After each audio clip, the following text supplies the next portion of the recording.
What happens to a desert warrior when the desert itself dies? It is a question that cuts to the bone of everything the Fremen ever were. For thousands of years, the people of Arrakis defined themselves by a single, brutal truth. The desert will kill you if you are weak. Every custom, every prayer, every drop of water hoarded in the deep cisterns of the Sietch, all of it was shaped by that one unforgiving reality. And then, in the span of a single generation, the desert began to vanish. Green things pushed through the sand. Rain fell from skies that had never known clouds. Rivers carved paths through dunes that had stood for millennia. And a man named Stilgar, Naib of Sietch Tabr, stood watching it all, knowing that the paradise his people had prayed for was the very thing that would destroy them. This is the story of how Stilgar tried to save the Fremen's soul from drowning in the abundance of answered prayers. It is a story about culture and identity, about what happens when the hardship that forged a people is taken away and replaced with comfort. And it is, in the end, a story about loss, because some things cannot survive their own success. Let us begin where everything changed. To understand Stilgar's crisis, you first need to understand what water meant to the Fremen. Not what it means to you or me. Not a thing that comes from a faucet or falls from the sky. To the Fremen, water was sacred in the truest sense of the word. It was life distilled into its most elemental form, and every aspect of their civilization revolved around its scarcity. The Stillsuit was not simply a piece of clothing. It was a philosophical statement. When a Fremen walked across the open desert, their body wrapped in that intricate mesh of tubes and filters, they were saying something profound about their relationship with the world. I will waste nothing. I will give nothing back to this merciless place that it did not first take from me. A well-maintained Stillsuit could reclaim 99% of a body's moisture. Think about that number. 99%. That is not engineering. That is obsession. That is a culture that has stared into the face of absolute dehydration and said, no, you will not have me. And the water discipline extended far beyond the suit. In Sietch Tabr, where Stilgar ruled as Naib, every drop was counted, measured, and accounted for. The communal water stores represented the collected dead, because when a Fremen died, their water was reclaimed for the tribe. Your ancestors literally flowed through the systems that kept you alive. The phrase water of the dead was not a metaphor, it was a fact. You drank your grandmother, you drank your fallen comrades. And in doing so, you carried them forward. The wind traps that lined the basin walls of the Sietches were marvels of passive engineering, capturing moisture from the air with a patience that matched the desert itself.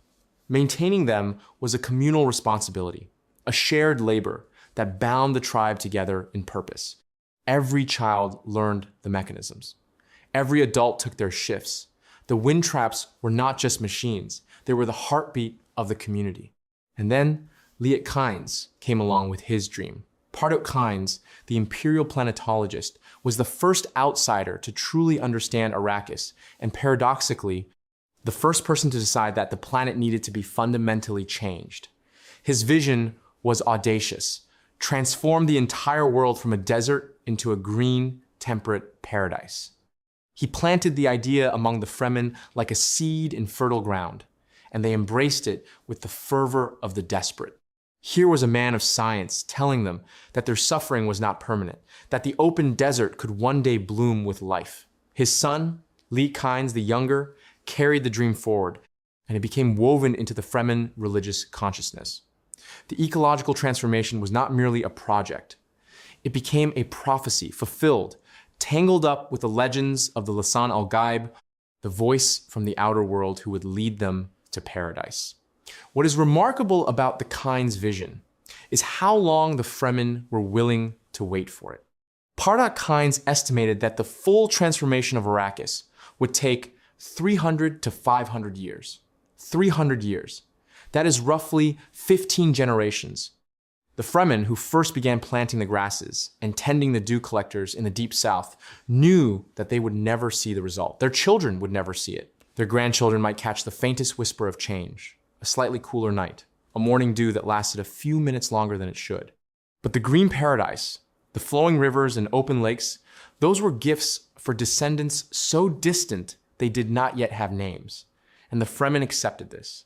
They accepted it because the desert had taught them patience, and because their faith gave that patience a purpose.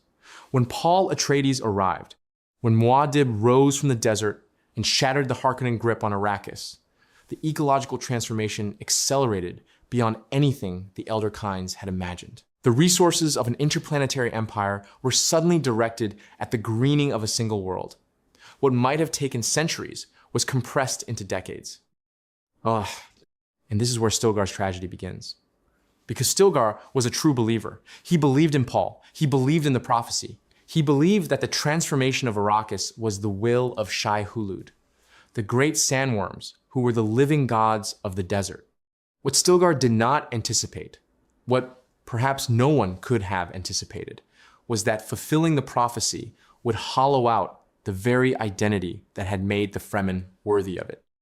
The death of the old ways did not arrive with a single dramatic event. It crept in slowly, the way green things creep. First, it was the edges of the southern regions, where Kynes' planted grasses had taken root decades earlier. Then, the moisture traps began to overflow, something that had never happened in recorded Fremen history. Water pooled in places where water had no business existing. And the first time rain fell on Sietch Tabr, the children ran out into it laughing, while the elders stood frozen with a terror they could not name. Stilgar was among those elders, and what he felt in that moment was not joy, but a cold, creeping dread. Rain, falling from the sky, free water, given without cost, without labor, without sacrifice. It violated everything he understood about the universe. The desert had always demanded a price. Every sip of water was earned. Every journey was a negotiation with death. And now here was the sky, just handing it over, as if the water discipline, the stillsuits, the wind traps, the communal suffering of 10,000 years, as if all of it had been some kind of joke. The psychological impact on the Fedaykin, the elite warriors of the Sietch, was devastating in ways that took years to fully manifest. These were men and women who had been forged in the most hostile environment in the known universe. Their identity was built on a simple formula. We are hard because the desert is hard. We are disciplined because the desert punishes the undisciplined. We survive because we have mastered the art of surviving what cannot be survived. But what happens to that identity when survival becomes easy? What happens to warriors when there is nothing left to fight? Some adapted. The younger Fedaykin, those who had grown up hearing stories of the green paradise to come, embraced the transformation with genuine enthusiasm. They shed their stillsuits the way you might shed an old coat that no longer fits. They learned new skills, agricultural techniques, water management on a scale their grandparents would have found incomprehensible.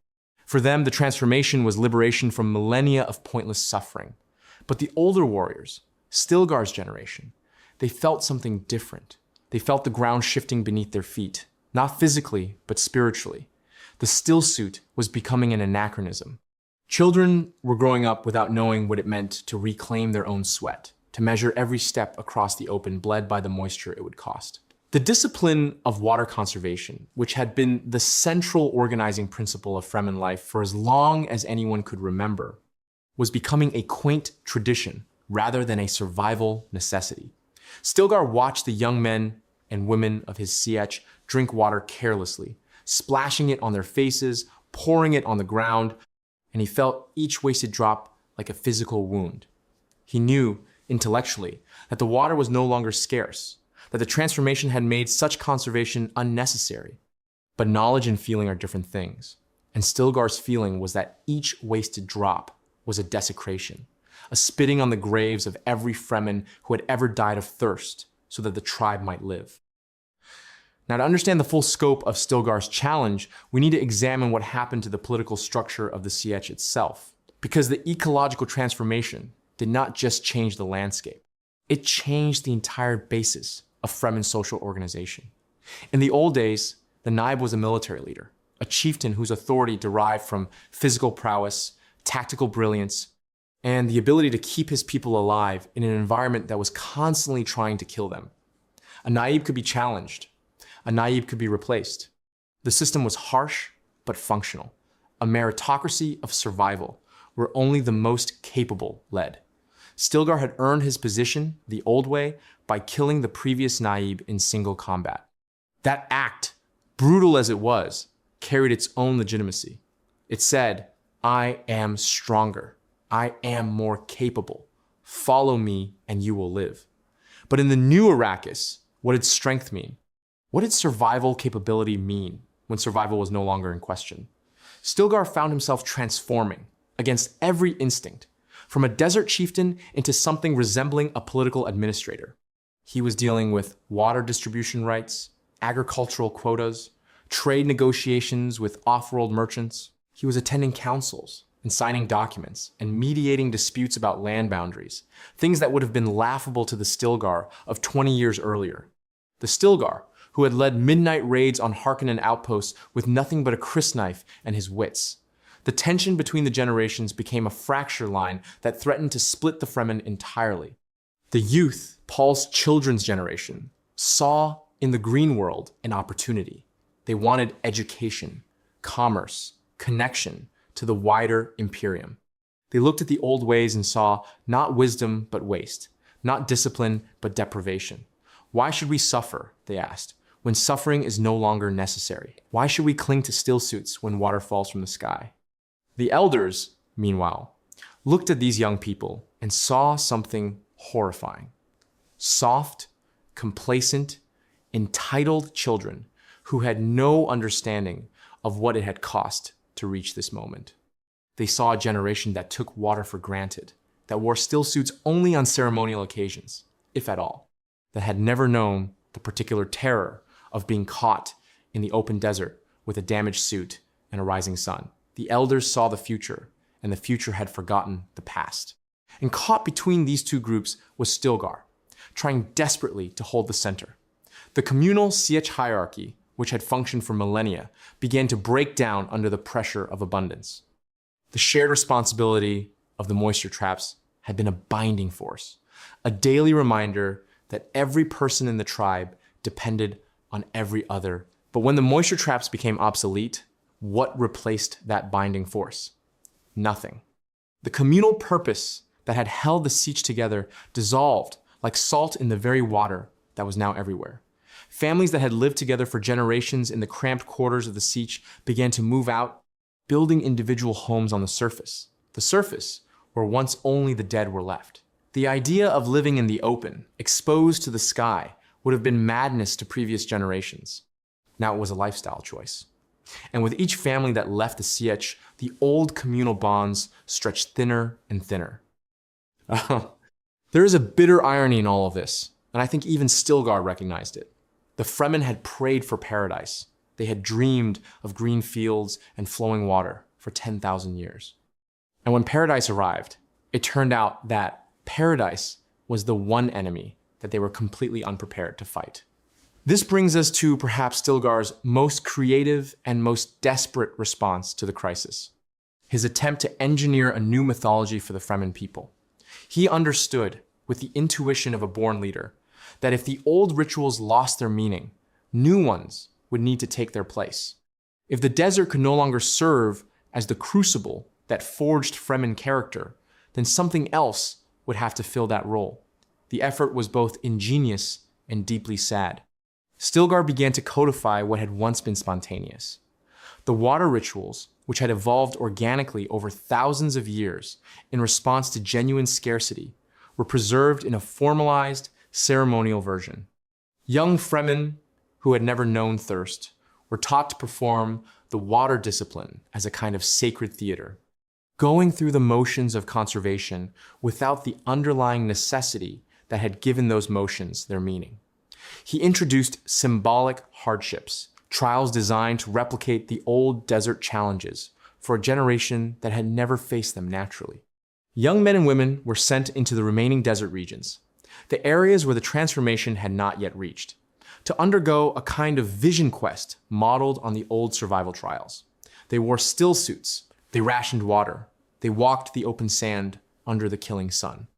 And then after a prescribed number of days, they returned to the green world to their homes with running water and shade trees, and the trial was over. But Stilgar knew, even as he designed these rituals, that they were imitations.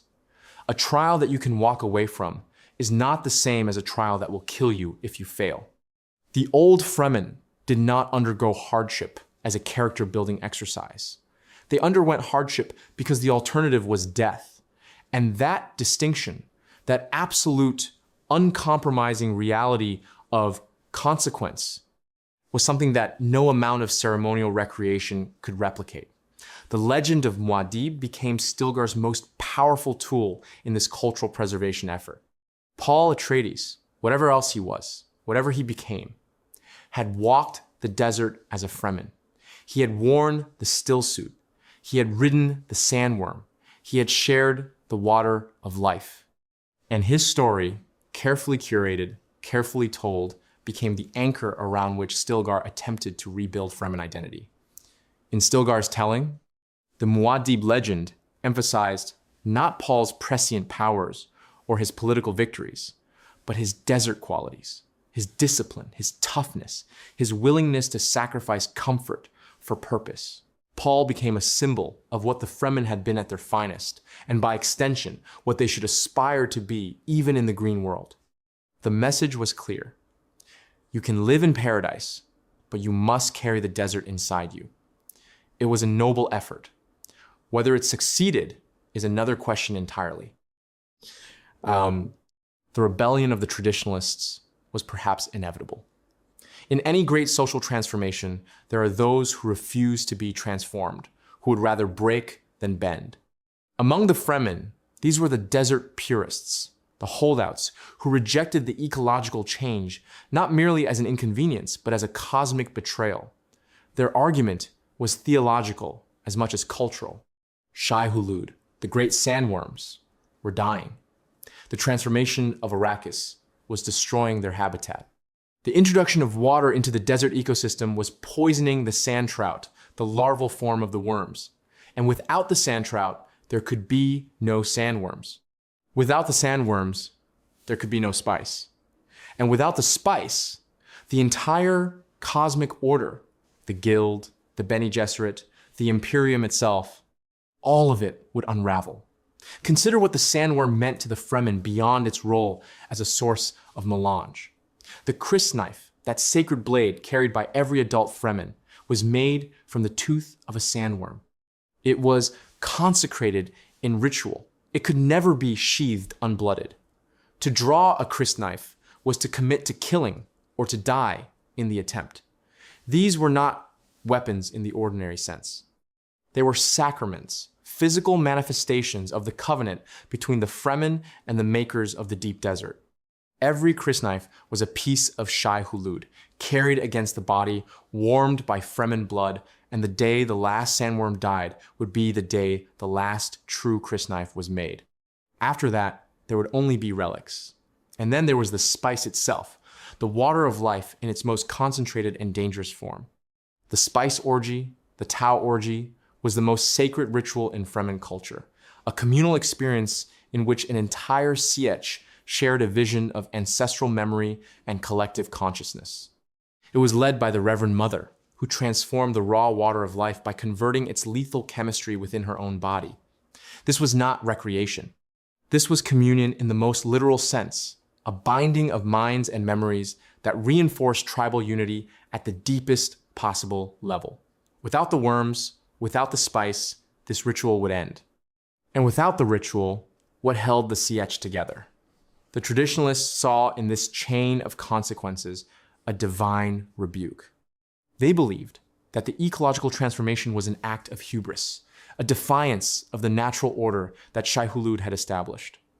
The desert was not an obstacle to be overcome. The desert was the test, the crucible, the sacred ground upon which the Fremen covenant with God was written. To destroy the desert was to destroy the covenant. These factions retreated to the deep desert, to the last remaining strongholds of the old world, and they waited. Some of them raided the new settlements. Some of them sabotaged the ecological projects, poisoning water catchments and uprooting planted vegetation. They called themselves the faithful, and they called Stilgar and his followers apostates. And here is where Stilgar's internal conflict reached its most agonizing point. Because in his heart, Stilgar agreed with them. Not entirely, not in their methods, but in their fundamental diagnosis. He too felt that something sacred was being lost. He too mourned the Sandworms. He too looked at the green world spreading across Arrakis and felt not triumph but grief. The desert was his mother. It had made him who he was, and he was watching it die. But Stilgar was also a pragmatist, and he understood something that the Traditionalists did not, or would not. The transformation could not be reversed. The ecological changes had reached a tipping point. Even if every Qana'at were destroyed, every planted field burned, the climate had shifted irreversibly. The old Arrakis was gone. And clinging to it, fighting for its return, was not faithfulness but futility. So Stilgar did what leaders must sometimes do. He suppressed his own people. He sent his warriors, former Fedaykin who had once fought beside the Traditionalists against the Harkonnens, to hunt them down. He authorized actions that would have been unthinkable in the old Sietch, brother turning against brother, not over water or territory, but over the meaning of identity itself.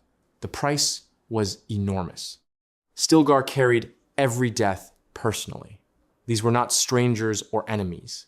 These were men and women he had shared water with, fought beside, bled with. And now he was ordering their suppression in the name of a future he was not even sure he believed in. The brutal efficiency of the Sietch, that finely tuned machine of communal survival, was being traded for the comforts of a sedentary lifestyle. The Fedaykin, once the most feared warriors in the known universe, were becoming ceremonial guards. Their crysknives, which had tasted blood in countless raids, were sheathed and displayed on walls as decorations. Their fighting skills, honed across generations of desperate combat, were becoming martial arts performed at festivals. There is a passage in the later books where Herbert describes the transformation in terms that are almost unbearably poignant. The Fremen, who had once moved like ghosts through the killing desert, who had struck terror into the hearts of Sardaukar, the Emperor's own elite troops, those same Fremen were now farmers, shopkeepers, bureaucrats. They were growing fat, they were growing soft, and worst of all, they were growing content. Which brings us to the final reckoning, the legacy that Stilgar left behind, written not in sand, but in water. In his later years, according to the chronicles, Stilgar arrived at a realization that was both profound and devastating. The Fremen soul, the essence of what it meant to be Fremen, was not a portable thing. It was not a set of beliefs or rituals that could be detached from their environment and carried into a new world. The Fremen soul was the desert. It was born from sand and wind and thirst and the ever-present shadow of death. It could not survive the forest any more than a sandworm could survive the sea. This was not a failure of will or creativity on Stilgar's part. It was a recognition of a fundamental truth about the relationship between culture and environment. The Fremen were not merely people who happened to live in a desert. They were a desert people in the deepest possible sense. Every aspect of their identity, from their language to their religion, to their social structures, to their very physiology, had been shaped by that specific, unforgiving place. Take away the place, and the people who remained were something else entirely. Perhaps something good, perhaps something worthy, but not Fremen. Not in the way that word had meant something for 10,000 years. Stilgar looked at the young people of the new Arrakis and he saw capable, intelligent, adaptable human beings. He saw a generation that would build great things, that would contribute to the Imperium, that would carry the Atreides name forward into history. But he did not see Fremen. He saw the inheritors of a name, not a nature. And the comparison between the fierce warriors of the past and the ceremonial guardians of the green Arrakis was a comparison that Stilgar found almost impossible to make without pain. He remembered the old Fedaykin, men who could cross 200 kilometers of open desert without a guide, who could smell water from 10 kilometers away, who could kill a man in absolute silence with nothing but a crysknife and a shadow. And he looked at their grandchildren, who wore replicas of stillsuits to cultural festivals and who had never seen a sandworm outside of a holographic display. Frank Herbert, through Stilgar, was making a point that extended far beyond the fiction. He was asking us to consider the cost of progress, the price we pay when we solve the problems that defined us. What happens to a mountain people when the mountains are leveled? What happens to seafaring cultures when the seas are tamed? What happens to any people when the crucible that forged them is removed? Herbert had studied real-world parallels extensively. He looked at indigenous cultures displaced by colonization, at nomadic peoples settled by modern states, at warrior societies absorbed into bureaucratic empires. In every case, he saw the same pattern. The external challenge that had shaped the culture was removed, and the culture, however valiantly it tried to preserve itself, gradually transformed into something its ancestors would not have recognized. The Fremen were his most vivid literary expression of this recurring human tragedy. They were a thought experiment made flesh, a way of asking whether any culture can truly outlive the conditions of its birth. Stilgar was Herbert's chosen vessel for this question, because Stilgar was neither a fool nor a fanatic. He was intelligent enough to see what was happening, strong enough to try to prevent it, and honest enough to admit when he was failing. A lesser character might have raged against the change or surrendered to it. Stilgar did something harder. He worked within the change, tried to shape it, tried to preserve what he could while accepting what he could not. And in doing so, he revealed the limits of human will against the tide of historical transformation. The answer, Herbert suggests, is that they become something new. And the something new may be wonderful in its own right, but the old thing, the thing that was forged in fire and hardship, in the constant companionship of death, that thing is gone. And its going is a loss, even if the arrival of its replacement is a gain. Stilgar's final lesson, the one he left for future generations, whether they were wise enough to receive it or not, was this: a culture can survive the death of its environment only by fundamentally ceasing to be what it was. The Fremen survived the greening of Arrakis. The name survived. The bloodline survived. Some of the rituals and stories survived, but the thing that had made them, Fremen, the fierce, proud, unbreakable spirit of the desert, that did not survive. It could not. It was made of sand, and the sand was gone. There is a deep and uncomfortable wisdom in this conclusion. We like to believe that identity is something internal, something that we carry within ourselves regardless of circumstances. We like to believe that we are who we are, and that no external change can alter that fundamental selfhood. But Herbert, through Stilgar's story, challenges that comforting illusion. He suggests that we are shaped by our environment far more than we shape it, and that when the environment changes beyond recognition, so do we. Stilgar understood this. He fought against it with everything he had, with new rituals and symbolic trials and the carefully curated legend of Muad'Dib.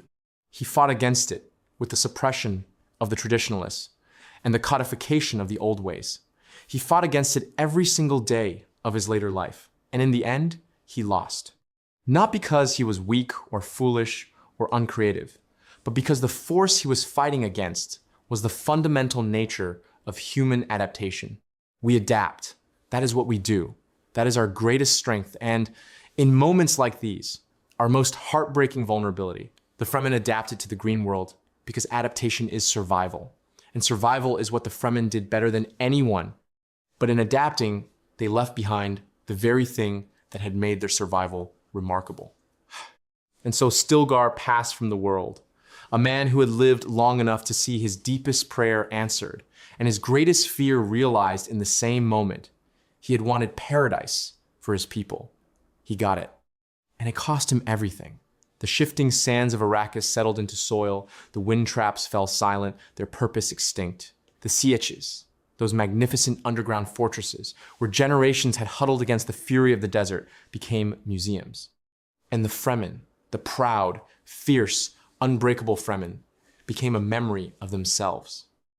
But perhaps that is not entirely the end of the story, because Herbert, in his later books, hints at something else, something that Stilgar might have recognized if he had lived long enough to see it. The desert always returns. In Heretics of Dune and Chapter House Dune, set thousands of years after Stilgar's time, we learned that the Sandworms were not entirely gone. The cycle, it turned out, was not a line, but a circle. The sand trout adapted. The worms returned. And with them, the possibility that the desert and the people it forged might rise again. Whether this vindicated Stilgar's efforts or rendered them irrelevant is a question that Herbert characteristically left unanswered. Perhaps the ceremony Stilgar preserved, the stories he told, the symbolic trials he instituted, perhaps those seeds planted in the rich soil of the green world survived long enough to germinate when the desert returned. Perhaps the Fremen soul was not dead, only dormant, waiting like a sand trout beneath the surface for the water to recede and the heat to return. Or perhaps the new desert people, when they emerged, were something entirely different. Not Fremen at all, but something shaped by a different history, carrying a different name, forged by the same crucible, but in a different age. Perhaps that is the deeper lesson, that the crucible endures even when the people who named it are forgotten. Either way, Stilgar's story remains one of the most profound explorations in all of science fiction of what it means to be a people, what it costs to change, and what is lost when the very conditions that made you extraordinary are replaced by the paradise you always dreamed of. He was a warrior who became a bureaucrat, a desert man who watched the desert die, a leader who preserved the forms of a culture while knowing that the spirit was slipping through his fingers like dry sand through a broken stillsuit. And in the end, that might be the most Fremen thing about him. He endured. Even when endurance itself lost its meaning, he endured. Because that is what the desert taught him. And the desert's lessons, once learned, cannot be unlearned. The sands have shifted. The story is told. And somewhere, beneath the green and growing world of Arrakis, the sand waits. It always waits.